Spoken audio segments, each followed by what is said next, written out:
Hey everyone, my name is Sovraka, and I'm here to bring you guys a Kalphite Queen guide. This guide was suggested to me by a friend named Sky Dragon. He said he was having a little bit of difficulties fighting the Kalphite Queen, so I thought I'd put together this guide to help him and some other people who might be having some difficulties with it. So, let's get started. So to start off the guide, I'm going to tell you guys a little bit about the Kalphite Queen and what she's about. Her combat level on the live game right now is currently 200, and on the beta it is 333. Her stats include 40,000 life points and 70 attack, 70 defense, 70 range, and 70 magic. She attacks using all the combat styles with a max hit of 980 in all the styles. Her attack speed is about 1 attack per 2.6 seconds. She doesn't have any weaknesses, she's not immune to poison, but she is immune to stun.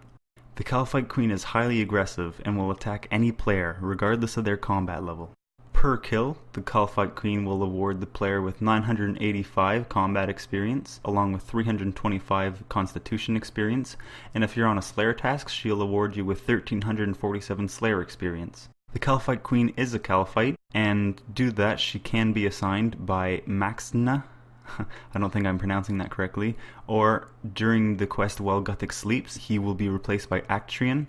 Kalphite can also be assigned by Chaldar, Sumona, Duradel, or Lapalok if you've completed While Guthic Sleeps, and Kuradel. The Kalphite Queen may also be assigned by Sumona as a special task. Some things to note about the Kalphite Queen before you initiate a battle with her is that she does have two phases.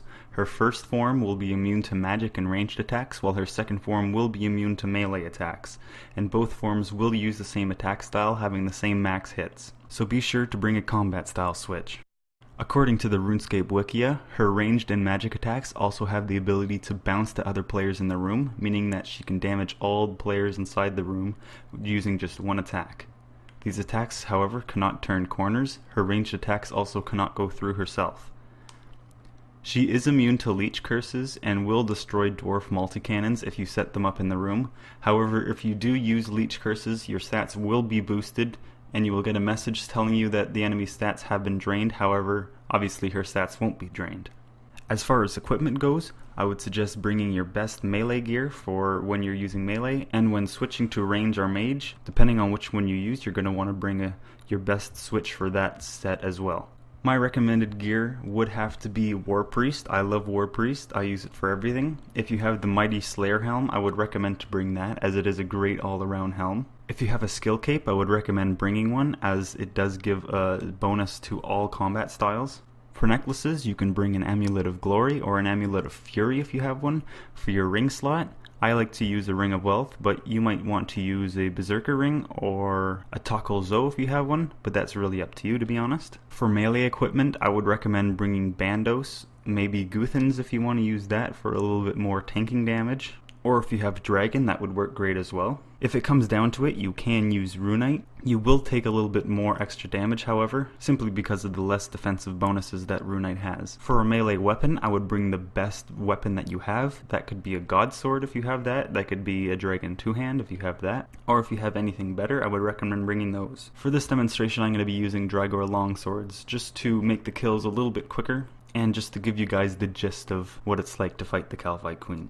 For a range setup, I would recommend using Royal Dragonhide, as the defensive bonuses of Royal Dragonhide is actually really good. As far as weapons are concerned for ranged, I would bring the best crossbow you have, whether that be two-handed crossbow or dual-wielded crossbow. If you have the requirements for a Royal Crossbow, I would recommend bringing that. If you have the requirements but you're having a little bit of difficulty brandishing your Royal Crossbow, I do have a brandishing guide that you can view right here. There are some pretty neat tricks on there. I also will be uploading a new video that will outline some more tips and tricks on the Queen Black Dragon to help you negate as much damage as you possibly can when fighting the QBD, which can make trips last a little bit longer, and it will also help you brandish your Royal Crossbow for the first time if you are having difficulties. For mage gear, I would recommend bringing Ganodermic even over Arams, as Ganodermic does have very good stats, and it is a little bit cheaper than Arams. And as for a magic weapon, I would recommend bringing either a Polypore Staff or a Staff of Light if you have one of those. Or if you have an Armadil Battle Staff, I would definitely recommend bringing that. If you have anything better, of course, I would definitely recommend to bring that. As far as an inventory setup goes, I would recommend bringing at least one super restore potion. You could bring a prayer renewal flask if you like, but it might not be needed, to be honest. Have your weapon switch in your inventory along with the best food that you can use for your constitution level, and of course bring an emergency teleport because you never know when things are going to get hairy. If you have a level 52 summoning for Spirit Terrorbird, I would recommend bringing one and filling it with the best food that you can use. Or if you have 68 summoning for War Tortoise, I would definitely recommend bringing that instead. So right before we go heading off to the Kalphite Queen's lair, I'm going to tell you guys some of her most noteworthy drops. She does have a chance at dropping the Dragon Two-Handed Sword, which is valued at almost 1 mil, and she also has a chance at dropping the Dragon Chain Body, which is worth 1.8 mil at the moment. She also has a chance at dropping a hard and elite clue scroll along with a Kalphite Queen head, which you can mount in your player own house. Okay, now heading off to the Kalphite Queen's lair, if you've never been there before, then you're going to want to head to Shanty's Pass, and once you get there, talk to Shanty, scroll down the inventory there, and you're going to want to pick up 2 ropes, because you're going to need a one-time use of 2 ropes to climb down into the cave. Once you have that, you can just head out into the desert and then head west. As you're going to see, there is a fairy ring right there, and you can use the fairy ring code BIQ that will teleport you there if you have completed Fairy Tale Part 2. If you did end up getting there fast enough, you will reach the cave entrance without taking any damage from the desert. As soon as you get here, you're going to want to use your rope on the entrance there. As you can see, I've already done that, so I don't need to, and then you can head down into the lair. And then you're just going to appear in this almost sort of maze type looking place, and you're just going to want to head down to where I'm going here. Be wary though, there are monsters in here that are aggressive, so just be careful of that. Once you reach this zone here, you're going to want to use the second rope that you have and use it on this little hole in the ground here, and that will allow you to climb down into the Kalphite Queen's cave. As soon as you head down into the cave, you are in a spot that you are actually safe from the other monsters that are aggressive in this area. However, if the Kalphite Queen does end up deciding to come this way, she will be aggressive towards you and she will hit you with her mage and ranged attacks, so just be careful of that. Once you're ready, you can just head over to the west here and you'll find the Kalphite Queen. One thing that you are going to want to note is that once you do find the Kalphite Queen, you're going to want to get yourself in a spot that you're in between her and her minions, so that you don't have to take damage from them as well as tank the Kalphite Queen. So this is the first phase, and she is immune to magic and range, so you will be using your melee setup here. Just fight her as you would any other normal monster. There's nothing quite special about her. However, there is a little trick I can give you guys to help reduce some of the damage taken.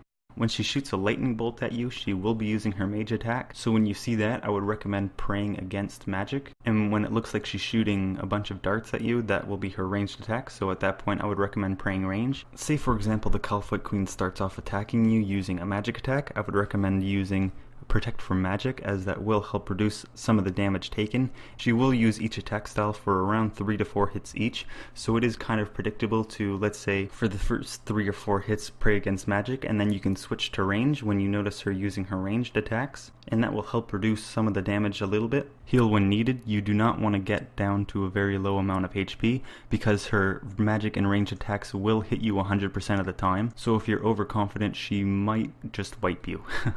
Once the first phase is over, switch over to your other weapon set and put on your second set of armor if you brought a switch. Also in the second phase, she will also start to summon aggressive level 84 Kalphite workers, so remember to just try to get between you and her if you possibly can. If not, then don't worry about it too much, just remember to keep an eye on your health and don't let yourself get too low.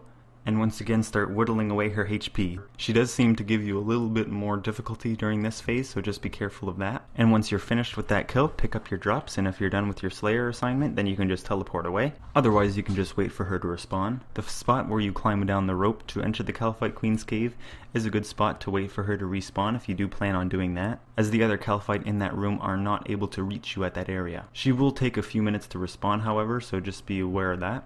And that's going to wrap up the guide for today, guys. I hope it did help you. If any of you are struggling with the Kalphite Queen, or if you know somebody who is, then be sure to share this video with them. If you do have any suggestions for future videos, then be sure to let me know, and I'll do my best to make those happen.